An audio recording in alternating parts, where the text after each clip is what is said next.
함께 하나님 말씀 보겠습니다. 구약성경 창세기 39장 1절로 3절까지 말씀입니다. 창세기 39장 1절에서 3절까지 말씀 함께 합독하도록 하겠습니다. 시작. 요셉이 이끌려 애굽에 내려가매 바로의 신하 친위대장 애굽 사람 보디발이 그를 그리로 데려간 이스마엘 사람의 손에서 요셉을 사니라. 여호와께서 요셉과 함께 하심으로 그가 형통한 자가 되어 그의 주인 애굽 사람의 집에 있으니 그의 주인이 여호와께서 그와 함께 하심을 보며 또 여호와께서 그의 범사에 형통하게 하심을 보았더라. 아멘. 할렐루야. 할렐루야. 네, 우리 현장 예배 2주간 못 드릴 텐데 좀 더 큰 목소리로 화답해 볼까요? 할렐루야. 네, 하나님께서 앞으로도 함께 하실 줄로 믿습니다. 이 시간 좀 많이 피곤하고 지치신 시간인데 그럼에도 불구하고 또 말씀을 사모하시고 또 교회 사랑하는 마음으로 나오신 우리 모든 성도님들에게 하나님께서 예비하신 축복을 주시기를 간절히 소망합니다. 여기 계신 분들 다 잘 되고 싶으시죠? 네, 아멘 하신 분 몇 분 안 계시는데 잘 되실 줄로 믿습니다. 자, 우리 다른 분들 자신의 인생이 형통하기를 원하십니까? 예, 모든 사람들은 자신의 인생이 잘 되기를 원합니다. 나뿐만 아니라 우리 자녀들이 잘 됐으면 좋겠다. 잘 되는 게 뭔지는 모르겠지만 다 잘 되고 싶어 합니다. 저마다 잘 되는 게 뭔지, 저마다 가지고 있는 목표하는 바가 조금씩은 다르지만 각각 내가 원하는 삶, 이렇게 살면 나는 형통한 삶이겠다. 가지고 있는 생각들이 있는 것 같아요. 어떤 사람은 나는 좀 돈을 많이 벌면 좋겠다. 그러면 내 인생은 형통한 인생이 될 것 같다 생각하는 사람도 있고, 어떤 사람은 사회적으로 좀 높은 지위에 올라가서 그렇게 지위를 얻고 싶은 사람들, 그런 사람들도 있고, 어떤 사람은 좀 권력을 가지고 또 많은 좋은 일에 좀 사용했으면 좋겠다. 이것이 형통의 삶이다 생각하는 사람도 있을 거고요. 어떤 사람은 그래도 내가 이 땅에 태어났는데 내 이름을 한번 제대로 드높이고 싶다. 이런 마음을 가진 사람들도 있을 겁니다. 그 사람들이 저마다 이루고 싶어하는 것들이 다 있잖아요. 그런데 요즘에 살다 보니까 이런 부분도 느껴요. 모든 것, 어떤 것들을 이루고 싶어하는 사람들도 있는데 그렇지 않은 사람들도 있더라고요. 그래도 사람이 태어났으면 돈을 얼만큼 벌지, 어느 지위를 갖고 싶을지 사람마다 좀 다 있을 것 같은데 생각보다 그렇지 않은 사람들도 있더라는 겁니다. 꼭 굳이 내가 그렇게까지 돈을 많이 벌어야 돼? 이렇게 생각하는 사람들이 있어요. 굳이 그렇게까지 나는 돈이 많이 필요하지 않아. 혹은 사회적으로 내가 굳이 그렇게 높은 자리까지 올라가지 않아도 괜찮아. 나 굳이 권력 갖지 않아도 괜찮아. 내 이름이 그렇게 유명해지지 않아도 나는 괜찮아. 이렇게 생각하는 사람들도 있을 겁니다. 그런데 그렇게 생각하시는 분들도요, 그렇게 생각하는 사람들도 아무런 인생에 소망이 없거나 바람이 없는 것은 아닙니다. 오히려 그런 분들도 내 인생의 형통의 기준이 따로 있더라는 거예요. 뭔가 내 인생이 좀 평탄하고 굴곡이 없는 그런 삶을 살고 싶어 하는 거죠. 예를 들어서 뭔가 돈을 좀 많이 벌려면, 무언가를 내가 얻으려면 반대로 무언가를 포기해야 되는 것들이 있잖아요. 무언가를 얻으려면 희생해야 되는 부분들이 있잖아요. 아무런 대가나 희생 없이 대단한 것, 엄청난 것을 이룰 수 있다면 누구나가 다 그것을 얻고 싶을 거예요. 말 그대로 일을 별로 하지 않았는데도 돈을 많이 벌고 싶다. 그렇지 않은 사람이 어디 있겠어요. 여러분 길 가는 학생들한테 물어보세요. 너 공부 하나도 안 해도 너 서울대 갈 수 있다? 그러면 누가 저 서울대 안 갈래요? 이렇게 하는 사람이 어디 있겠어요. 모든 사람들이 다 그런 마음들은 가지고 있지만 내가 무언가를 포기해야 되니까, 내가 무언가를 희생해야 되니까 그 희생에 비해서 굳이 이렇게까지 갖고 싶지는 않다도 이야기를 하더라는 겁니다. 그러니까 단지 무언가를 이루기 싫다는 것보다 어쩌면 그런 분들한테는요, 내가 무언가를 잃기 싫다 이렇게 생각하는 것도 맞는 것 같아요. 예를 들어 요즘 세대는요, 그런 생각을 하는 사람들이 많은 것 같아요. 예전에 저희 아버지나 저희 할아버지 이때를 보게 되면 입심양명이라고 하잖아요.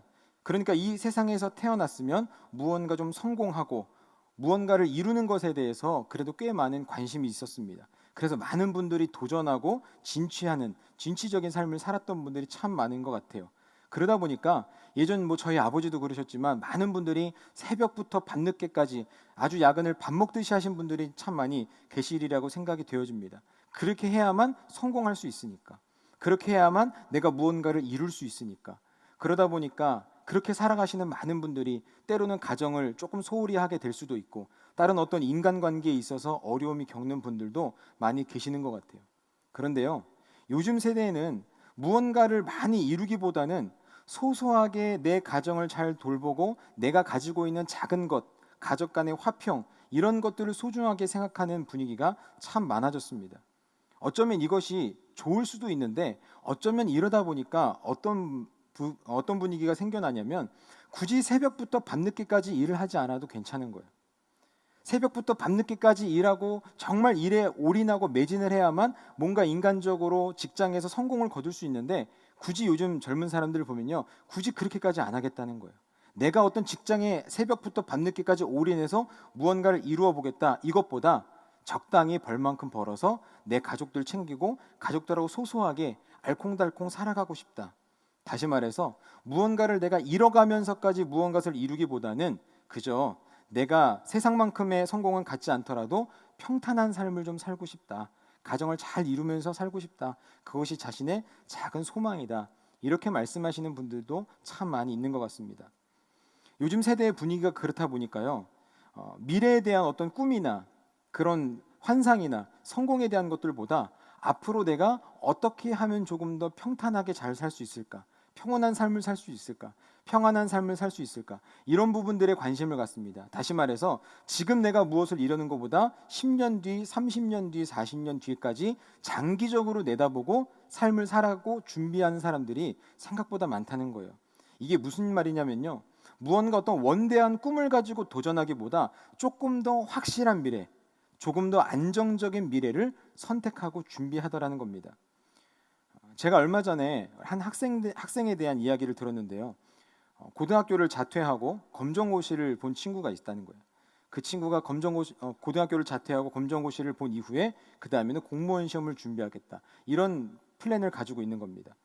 어떻게 보면 어린 나이에 벌써부터 미래를 잘 준비하는 것이 아닌가, 이런 생각이 들기도 합니다. 솔직히 요즘에 대학을 나온다고 해도, 심지어 좋은 대학을 나온다고 해도 취업이 보장되지가 않잖아요. 예전 같은 경우는 그래도 어느 정도 수준의 이상의 대학을 나오면 자동으로, 저희 아버지 때만 하더라도 어느 정도 다 직장이 좀 보장이 되고 그랬는데, 요즘에는요, 웬만한 대학을 나온다고 해서 자동으로 이 취업이 보장되는 게 아닙니다. 그 대학생들이 그래서 얼마나 힘들지 몰라요. 대학교 들어가면서부터 자격증 따야죠, 시험 봐야죠, 뭐 해야죠. 취업 준비 때문에 참 많이 힘들어요. 대학의 낭만이라는 것이 없어진 지 오래 갔습니다. 그러니까 아예 대학도 포기하고 고등학교도 굳이 오래 다닐 거 뭐 있어요? 검정고시 보고 일찌감치 공무원이 어린 나이에 되면 앞으로 장기적으로 볼 때 얼마나 평탄한 삶을 살 수가 있겠어요. 그 생각을 해보니까, 야, 이것도 참 지혜로운 생각인 것 같다, 이런 생각을 제가 해봤습니다. 저도 예전에 저희 후배들 중에 공무원 시험을 보는 청년들을 보면서, 그런 후배들을 보면서 그런 생각을 한 적이 있거든요. 얘기를 나눠보니까 그렇게 되더라고. 야, 너 4년 동안 학비가 벌써 얼마냐? 한 학기 등록금이 얼만데 4년이라 그러면 그게 벌써 수천만 원이잖아요. 거기에 밥값에 교통비에 책 사서 보고 이러면 정말 부모님들이 참 많이 힘들게 자녀를 대학을 보내놓은 거거든요. 그런데 차라리 그럴 거면 진작에 공무원 시험 봤으면 수천만 원 세이브되고 일찌감치 직장 다니니까 연봉 올라가고 안정적이고, 야, 그게 차라리 낫지 않냐? 저도 제 후배한테 그렇게 이야기를 한 적이 있습니다. 그런데 문득 요즘 들어서 생각을 해보니까, 물론 뭐 제 인생은 아니라서 제가 이래라 저래라 말할 수는 없지만 뭔가 좀 서글프다는 생각을 해보게 됐어요. 그래도 좀 청년이라면, 열정을 가진 청년이라면 무언가에 대해서 도전도 해보고 이런저런 시도도 해보고 때로는 실패할 수도 있고, 하지만 그 실패를 딛고 일어날 수도 있고, 그래서 아프니까 청춘이다, 그런 말을 들어가면서도 한번 무언가 도전을 해볼 수 있는 게 청춘이 아닐까? 젊음이 아닐까? 이런 생각을 해봤어요. 나중에 나이가 30이 되고 35이 되고 그 이상 넘어도 공무원 시험은 얼마든지 볼 수 있는데 그 젊음의 때 뭔가 좀 해봐야 되지 않겠나, 그런 생각들을 제가 해보게 됐습니다. 그런데 요즘에도 아까 제가 말씀을 드렸다시피 많은 사람들이 불안정적인 5년 10년의 뒤보단 좀 더 안정적인 20년 30년을 내다보면서 그렇게 공무원을 준비하고 자신의 인생을 차근차근히 준비해 나가는 사람들이 많다는 거예요. 어떤 무언가 사업을 해서 대단한 성공을 하겠다, 대기업에 취직을 하겠다, 이것보다도 적당히 내가 벌 수 있는 만큼 벌고, 적당히 즐길 수 있는 만큼 즐기고, 적당히 우리 가족들을 잘 양육하면서 행복한 가정을 일구겠다, 이런 선택을 또한 하는 겁니다. 그러니까 여러분, 이렇게 생각하는 많은 사람들이 당연히 틀렸다고 말할 수는 없는데 이 사람들의 마음속에는 어떤 마음이 있는 거예요? 다른 누군가처럼 대단한 성공, 대단한 돈, 엄청난 집 이런 것들을 원하는 것은 아니에요. 그렇지만 그런 것을 원치 않는다고 말하지만 그 이면에는 뭐가 있냐면 나는 안정적인 삶을 살고 싶어. 불안정적인 삶 말고 안정적인 삶. 미리 내가 일찌감치 직장을 얻어서 5년, 10년 뒤에는 어느 정도 안정적인 궤도에 올라서 평안한 삶을 살고 싶어. 이런 마음을 가지고 살아가는 삶도 많다는 겁니다. 성도 여러분, 그렇습니다. 이토록 사람들은요, 모든 사람들은 저마다 다 원하는 삶이 있습니다. 무엇을 원하느냐에 따라서 조금씩 다를 수는 있지만, 기준은 저마다 다를 수는 있지만 자신이 원하는 삶이 있어요. 그리고 그러한 삶, 자신이 원하는 삶을 이루어갈 때 우리는 이것을 형통이라고 부릅니다. 무언가 세상적으로 다른 사람들과 비교해서가 아니라 내가 나름대로 계획하고 내가 얻고 싶고 내가 하고 싶었던 것들, 이런 것들을 이루며 나아갈 때, 혹은 그것보다 조금 더 잘 된다고 생각이 될 때 우리는 그런 사람 스스로를 나는 형통한 사람이다 이렇게 생각하더라는 겁니다. 그래서 여러분, 형통이라는 말의 뜻이 무엇입니까? 원하는 대로 이루어진다, 내가 계획했던 대로 이루어진다, 이런 뜻입니다. 그 형통의 기준은 바로 자신입니다. 다른 누군가하고 비교를 하든 내가 세운 계획을 기준으로 삼든지 간에 자신의 기준에 자신이 원하는 삶을 살게 된다면 그 삶을 형통한 삶이다 이렇게 부르더라는 겁니다. 과연 이 자리에 계신 우리 성도님들은 어떤 삶을 살고 계십니까?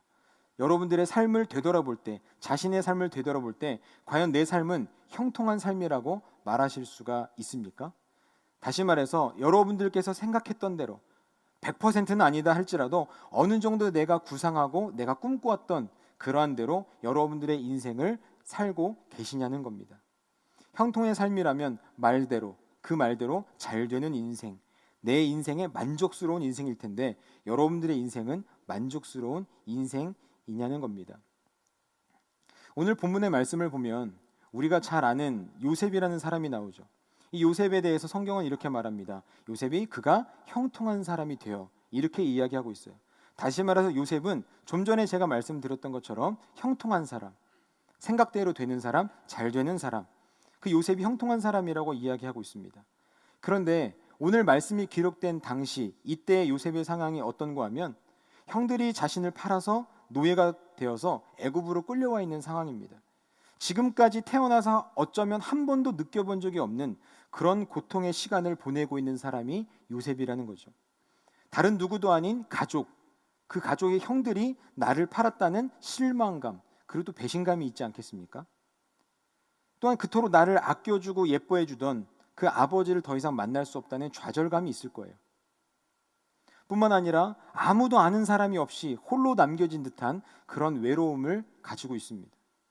앞날이 캄캄해서 이제 내가 어떻게 하고 어떻게 살아야 될지 전혀 알 수 없는 절망감에 휩싸여 있습니다. 이것이 지금 요셉이 느끼는 감정일 겁니다. 그런데 이 요셉을 향해서 배신감과 좌절감과 외로움과 절망감을 가지고 있는 이 요셉을 향해서 성경은 뭐라고 이야기하고 있다고요? 요셉이 형통한 자가 되어, 이렇게 이야기하고 있습니다. 우리가 아는 형통한 요셉이라면, 우리가 잘 아는, 우리가 좋아하는 그 요셉이라면, 총리가 된 요셉, 바로의 꿈을 해석한 요셉, 만약에 그때 이렇게 하나님께서 말씀을 하셨다면 그 말씀이 맞는 것 같습니다. 요셉은 형통한 사람입니다. 바로의 꿈도 해석했고 하나님의 그러한 능력도 주셨고 그리고 애굽의 총리가 되었으니까요. 그런데 사실 지금은 아니죠. 인간적으로 볼 때 요셉을 형통한 사람이라고 부를 만한 아무런 근거가 없습니다. 요셉의 인생 중에 뭐 하나 제대로 된 게 하나도 없습니다. 희망도 없습니다. 차라리 나중에 시간이 좀 지나서 요셉이 보디발 가정의 총무가 되었을 때 그때 요셉이 형통한 자가 되었다 이렇게 이야기를 한다면, 그래 그나마 그래도 가정의 총무가 됐으니까, 좀 출세했으니까 이것이 위안의 말씀이 될지 모르지만, 지금 이 상황에서 요셉이 형통한 자라고 이야기하는 것은 도무지 앞뒤가 맞지 않는 말이에요. 형통이라는 게 뭐라고요? 잘 되는 거예요. 생각했던 대로 되는 거예요.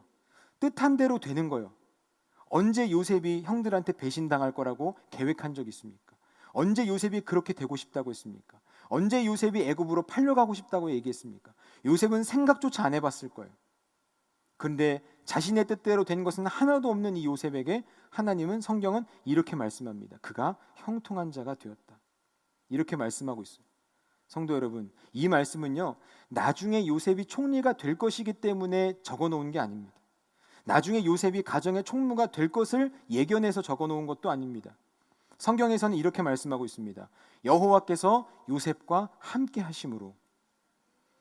성경에서는요, 오늘 하나님의 말씀에서는 요셉이 형통한 자가 된 근거, 왜 요셉이 형통한 자가 될 수밖에 없는가, 여기에 대해서 다른 어떤 언급도 없습니다. 그저 한마디, 여호와께서 함께 하시기 때문에 그가 형통한 자가 되었다, 이렇게 말씀하고 있습니다. 사랑하는 성도 여러분, 그렇습니다. 오늘 성경에서 말씀하고 있는 것처럼 우리의 인생들도 마찬가지예요. 우리의 인생이 형통한 인생이냐 아니냐, 좀 전에도 제가 서두에 말씀드렸잖아요. 우리 성도님들의 인생 형통한 인생입니까? 아닌 인생입니까? 그때 다시 한번 여러분께 여쭤볼 텐데, 여러분, 우리의 인생이 형통한 인생이냐 아니냐는 것은요, 다른 조건에 있는 게 아닙니다. 내 마음에 있는 것도 아닙니다. 내가 얼마나 많은 재산이 있느냐, 내게 지위가 얼마나 높으냐, 내가 다른 사람들보다 얼마나 많은 명성을 얻었느냐, 내가 얼마나 큰 권력을 갖고 있느냐, 여기에 있지 않다는 거예요. 혹은 반대로 이런 것들을 내가 얻고 싶지 않아도 내가 생각했던 대로 얼마나 나는 평탄한 인생을 살고 있느냐, 내 삶이 얼만큼 고생하지 않고도 살 수 있는 그런 평탄한 인생을 살고 있느냐, 내 생각대로 잘 이루어져 가고 있느냐, 여기에도 그 형통의 답은 있지 않다는 겁니다. 그저 단 하나, 내 삶에 여호와께서 함께 하시느냐, 여기에 그 형통의 답이 있는 줄로 믿습니다. 다시 한번 우리 성도님들께 여쭤보겠습니다. 우리 성도님들의 인생은 어떤 인생입니까? 과연 여러분들의 인생은 형통한 인생입니까? 아주 적은 수가 아멘이라고 대답하셨는데, 우리 아멘이라고 대답하신 분들 자신 있게 말씀하실 수 있으세요? 내 인생은 형통한 인생이다. 아무리 내 인생을 지금 생각해봐도, 아무리 생각해봐도 지금 현재 내 인생을 보면 뭐 하는 것마다 안 되고, 뭘 하려고 해도 실패하고, 제대로 되는 것도 하나도 없고, 내 인생 사는 것 동안 되돌아보면 뭐 하나 크게 이룬 것도 없는 것 같아서, 아무리 생각해도 내 인생은 형통한 인생이라고 생각되어지지 않는다면 다시 한번 이 질문에 대답해 보시기 바랍니다. 여러분들의 인생 과연 하나님께서 함께 하시는 인생입니까? 지금까지 여러분들의 인생을 되돌아볼 때 하나님께서 함께 하신 인생, 여러분들의 인생이셨냐는 겁니다. 만약 여러분들이 형통의 인생이냐고 물어봤을 때 선뜻 아멘이라고 대답하지 못했지만, 지금 곰곰이 생각해 보니 그래도 지금까지 하나님이 내 인생 지켜주셨지, 지금까지 우리 자녀들 하나님께서 아프기도 하고 힘든 일도 있었고 실패한 적도 있었지만 그래도 하나님이 우리 가정 도와주셨지, 하나님이 붙들어 주셨지, 그런 마음이 여러분들 마음속에 있다면 지금 여러분들의 모습과 상관없이, 여러분들이 가지고 있는 것과 상관없이 여러분들의 인생은 형통한 인생이 되는 줄로 믿습니다. 이 형통한 사람에게는 나타나는 특징이 한 가지 있습니다. 그게 뭐냐면 다른 사람에게도 그 형통과 축복이 이어지게 된다는 점입니다. 이 형통하다라는 단어가 우리말로는 그냥 형통한 자, 이렇게 형통한 자가 되어 이렇게 표현이 됐는데, 본래 이 뜻은 무슨 뜻이냐면 번영하게 하다, 이런 뜻이 있습니다. 그러니까 이것을 잘 생각해 보면요, 오늘 본문의 말씀을 언뜻 생각해 보면 하나님께서 요셉과 함께 하셔서 요셉이 형통한 자가 되었다, 그러니까 요셉 한 사람이 형통한 자가 됐다, 요셉이 잘 되는 사람이 됐다, 이렇게 우리가 받아들일 수 있는데, 본래 이 말씀의 의미를 생각해 보자면 하나님께서 요셉으로 하여금 형통하게 하는 사람이 되었다, 이런 뜻을 가지고 있는 겁니다. 이게 뭐가 다르냐면 그냥 형통한 자가 되었다, 복받은 자가 되었다, 이렇게 생각하면 요셉 한 사람이 축복을 받은 사람이잖아요. 그런데 형통하게 하는 사람이 되었다, 이 말은 뭐냐면 요셉 자신이 축복을 받았을 뿐만 아니라 요셉이 받은 그 축복을 주위에 있는 다른 사람들에게도 나누어 주고 흘려보내서 그 사람들도 형통하게 하는 사람이 되었다라는 뜻입니다. 그래서 우리가 이미 알고 있는 것처럼 요셉으로 인해서 또한 누가 형통하게 됩니까? 그 축복을 누가 함께 누리게 되었어요? 보디발의 집이 복을 받게 되었잖아요. 그래서 오늘 본문의 3절의 말씀이 이렇게 기록을 하고 있죠. 오늘 3절의 말씀에 그의 주인이 여호와께서 그와 함께 하심을 보며 여호와께서 그의 범사에 형통하게 하심을 보았더라, 이렇게 말씀하고 있어요. 요셉만 형통한 것이 아니라 요셉 한 사람이 형통하니까 요셉과 함께 하고 있는 그 주위에 있는 사람, 요셉의 주인인 보디발에게까지도 그 하나님의 축복이 흘러가게 되었다라는 겁니다. 사랑하는 성도 여러분, 그렇습니다. 겉으로 볼 때는요, 지금 당장 요셉이 보디발보다 높은 사람이 되지는 않았잖아요. 하지만 보디발은요, 비록 하나님을 믿지 않는 사람임에도 불구하고 그의 종인 요셉을 보았을 때 그 사람, 그 요셉이 범상치 않은 사람이라는 것을 알게 된 겁니다. 아, 요셉이 하나님을 믿는데, 여호와라는 신을 믿고 있는데 이 요셉과 여호와 하나님과의 뭔가가 있는 거예요. 하나님께서 요셉을 형통하게 하시니까 요셉이 하는 일들마다 무언가가 잘 된다는 것을 누가 또 본 거예요? 보디발이 본 거예요. 근데 여러분, 오늘 말씀을 제가 묵상하면서 어떤 것을 좀 느끼게 됐냐면 참 이상한 게 있는데요. 보디발의 입장에서 요셉을 바라봤을 때 요셉이 정말 형통한 사람이라면 요셉이 노예로 끌려오지 않았어야 되는 것 아닌가요? 저는 그런 생각을 해봤어요. 물론 우리야 하나님의 말씀을 알고 있고 하나님의 말씀을 읽고 있으니까 나중에 하나님께서 베푸실 놀라운 계획들을 바라보게 되지만, 보디발의 입장에서 바라봤을 때 당신이 하나님이 진짜 하나님이라면 당신이 여기에 노예에 끌려오지 말았어야지. 사실 그 말이 정답인 것 같아요. 우리들이 인생을 살면서도 마찬가지입니다. 우리 사랑하는 성도님들께서 많은 사람들에게 복음을 전하고 우리가 만난 하나님의 말씀들을 전하게 될 때 하나님은 살아계십니다, 우리를 사랑하십니다, 우리의 가정 가운데 놀라운 일을 행하셨습니다 라고 이야기할 때 우리 마음 가운데 가장 두려운 마음이 들 때는 무엇입니까? 그 사람들이 우리에게 근데 당신의 삶은 왜 그렇습니까? 왜 당신의 삶은 가정은 어렵습니까? 왜 당신의 사업은 잘 안 됩니까? 왜 당신의 자녀는 대학에서 떨어졌습니까? 우리들의 마음속에 그런 마음이 있지 않습니까? 하나님께서 우리와 함께 하신다면 모든 게 다 잘 돼야 될 것 같은데, 누군가에게 이 하나님을 전하게 되었을 때 하나님이 당신과 함께 한다면 당신에게 이런 어려움이 없었어야죠. 이 요셉을 바라보는 보디발의 눈은 어땠을까 저는 궁금해졌습니다. 요셉을 바라볼 때 저는 보디발의 마음이 그랬어야 된다고 봐요.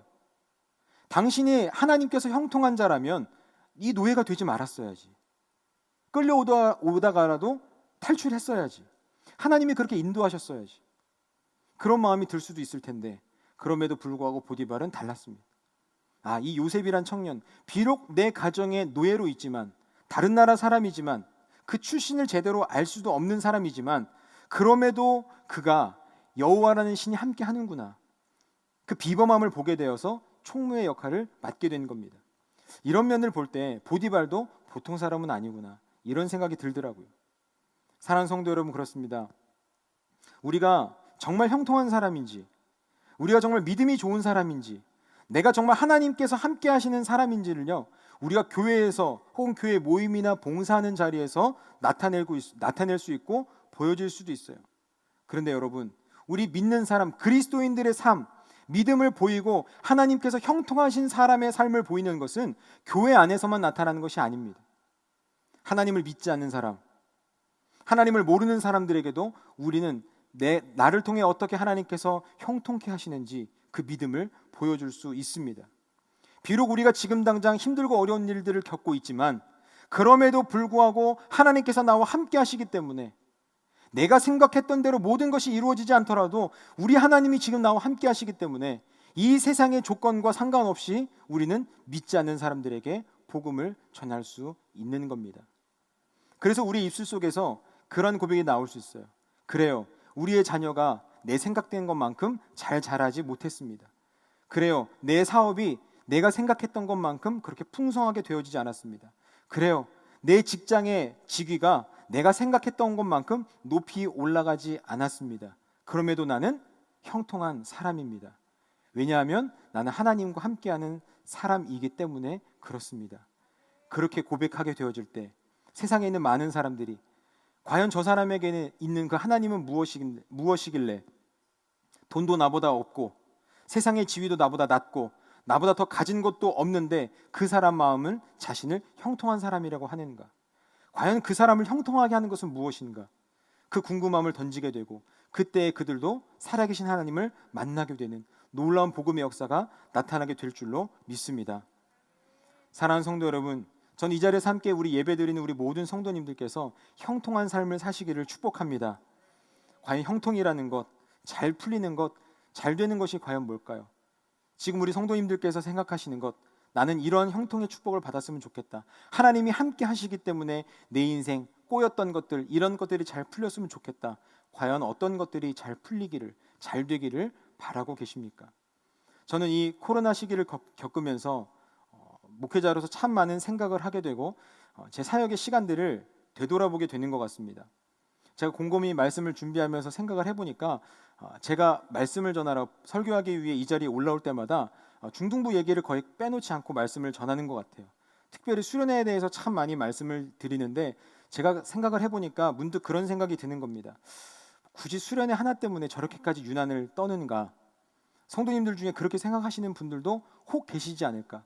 아니 뭐 수련회 못하던 거 다음에 또 할 수도 있고 그렇게 하면 되지. 뭐 그렇게 저기 목사는 올라와가지고 수련회 못한다고 맨날 징징거리고 막 그렇게 하는가? 이런 생각하시는 분들도 계시리라고 생각이 됩니다. 그 제가 한 가지 좀 간증을 할 텐데요.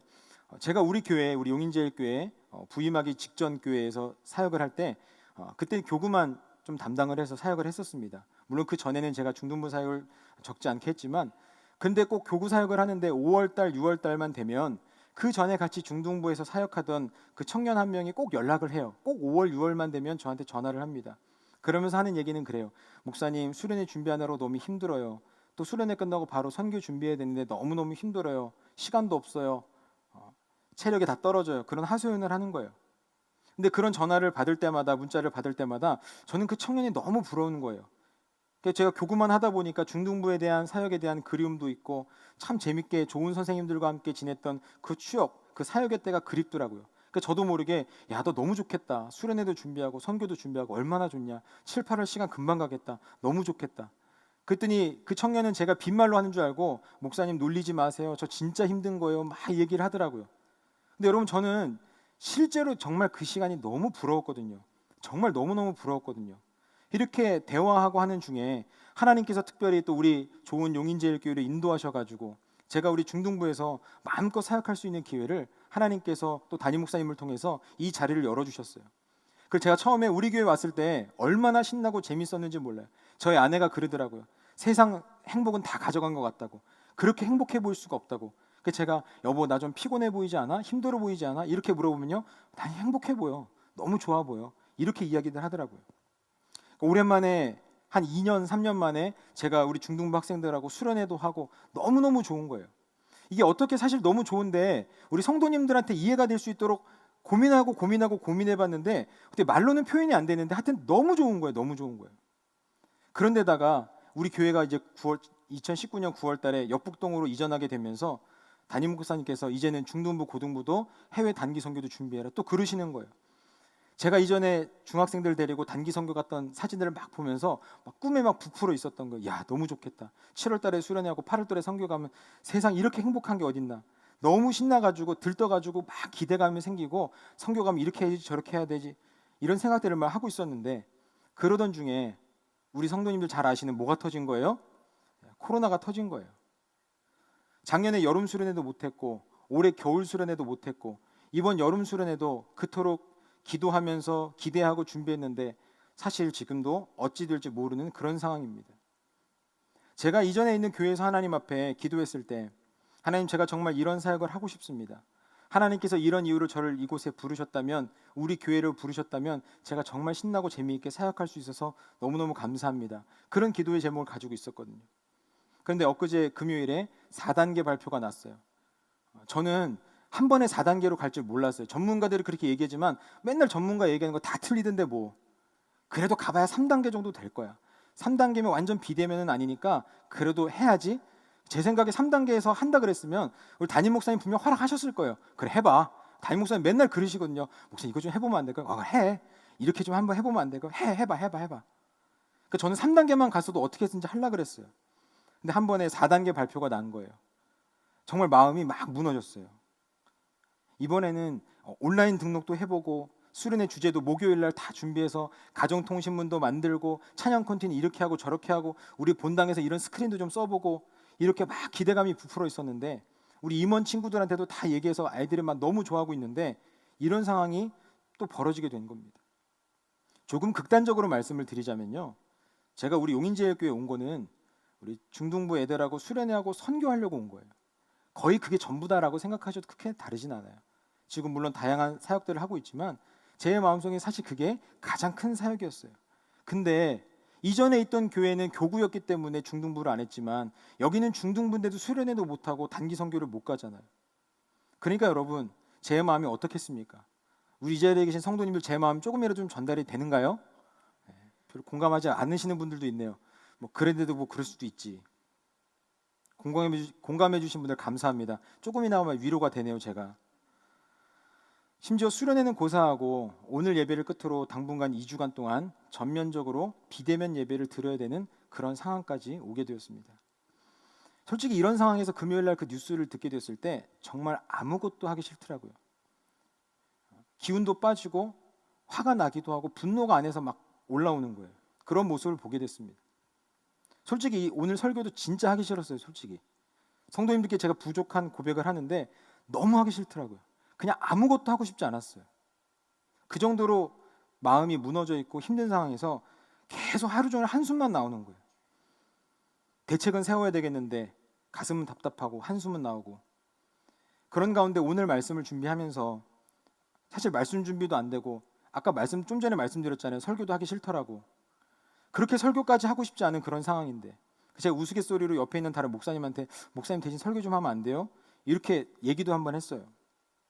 그래도 마음을 가라앉히면서 이 말씀을 준비하고 있는데 그런 생각이 들었습니다. 성도님들께 드렸던 그 질문을 제 스스로 해본 거예요. 나는 형통한 사람인가? 내가 하는 모든 일들은 잘 되고 있는가? 내가 하는 일들이 잘 된다는 것은 무엇인가? 나는 목회자로서 형통한 삶을 살고 있는가? 그 질문을 저 스스로에게 해보는데 제가 네 이렇게 대답을 못하겠더라고요. 아무리 생각을 해봐도 제 인생은 형통한 인생이 아니었어요. 차라리 그냥 그 전 교회에서 있을 걸. 그럼 이렇게 실망감이라도 크지 않았겠지. 이런 꿈을 가지고 하나님의 부르심이라고 생각을 해서 왔는데 그토록 내가 하고 싶었던 것, 제가 하나님한테 돈을 달라고 한 것도 아니고 다른 명예를 달라고 한 것도 아니고 뭐 대단한 거 달라고 한 것도 아니고 그저 그 사역을 해보겠다고 하는데, 과연 이런 상황에서 내 인생이 형통한 삶이 맞는가? 저는 네라고 대답하지 못했습니다. 아멘이라고 대답하지 못했어요. 그래서 다시 한번 생각해 봤습니다. 앞서 말씀을 전했던 것처럼 과연 하나님은 나와 함께 하시는가? 과연 우리 교회는, 우리 중등부는 하나님이 함께 하시고 있는가? 이 질문을 저에게 던지게 되었을 때 대답하고 싶진 않았지만, 부인하고 싶었지만, 그래 내 인생 하나님이 함께 하셨지. 우리 용인제일교회로 이끄신 것도 하나님이 나를 이끄셨지. 이 모든 사역도 하나님이 지금까지 돌봐주셨지. 그래 지금도 하나님이 나와 함께하고 계시지. 그렇게 대답을 할 수밖에 없더라고요. 비록 그토록 기대하고 하고 싶었던 그 수련회를 잠시 뒤로 미루게 되었지만, 하나님께서 우리와 함께 하신다면, 그 믿음이 있다면 분명히 나는, 그리고 이 자리에 계신 우리 모든 성도님들은 형통한 사람이 되는 줄로 믿습니다. 이 자리에 계신 우리 모든 성도님들, 열정으로 준비했던 수련회나 성경학교가 미루어지거나 다른 방식으로 치루어져서 고생 많이 하시는 우리 교사 선생님들 계실 겁니다. 우리가 계획하고 준비했던 그 전도나 수많은 사역들은 위축될 수 있습니다. 함께 만나서 너무너무 기분이 좋게 기쁘게 찬양하며 예배를 드렸던 그 시간들이 잠시 2주간 멈춰질 수 있습니다. 앞으로 2주간 그토록 우리가 사랑하고 우리가 좋아하는 이 예배당에 모여서 예배를 드릴 수 없는 그런 참 안타까운 시간을 보낼 수밖에 없게 되었습니다. 게다가 2주간이 지난다 할지라도 정말 괜찮은 상황들이 우리에게 다가올 수 있을지 그것도 확신할 수 없는 그런 답답한 시간을 우리가 맞이하고 있습니다. 그러나 성도 여러분, 지금 이 순간에도 분명 우리 하나님은 우리와 함께 하시는 줄로 믿습니다. 오늘 이후로 내일부터 2주간 직접 우리가 예배당에서 마주해서 함께 예배를 드리지 못한다 할지라도 우리 성도님들께서 머무시는 그 자리마다 혹은 온라인으로 예배드리는 그 가정마다, 사무실마다, 그 방마다 하나님께서 여전히 그 자리에 임재하셔서 우리 예배를 받으시고 우리와 함께 하실 줄로 믿습니다. 분명 이 시기에도 우리 하나님이 우리와 함께 하시기에 우리는 감히 형통한 자가 되어 우리 주위에 있는 수많은 사람들에게, 힘들고 어려운 많은 사람들에게 도리어 하나님의 크고 놀라운 축복을 흘려보낼 수 있는 우리가 될 수 있는 줄로 믿습니다. 아무쪼록 우리가 그런 마음을 가지고 모두 우리가 형통한 자가 되었다는 마음을 가지고 주위에 있는 많은 사람들에게 그리스도의 사랑을, 하나님의 축복을 흘려보내는 참된 형통한 삶을 사는 저와 여러분들이 다 되시기를 주님의 이름으로 축원합니다. 아멘.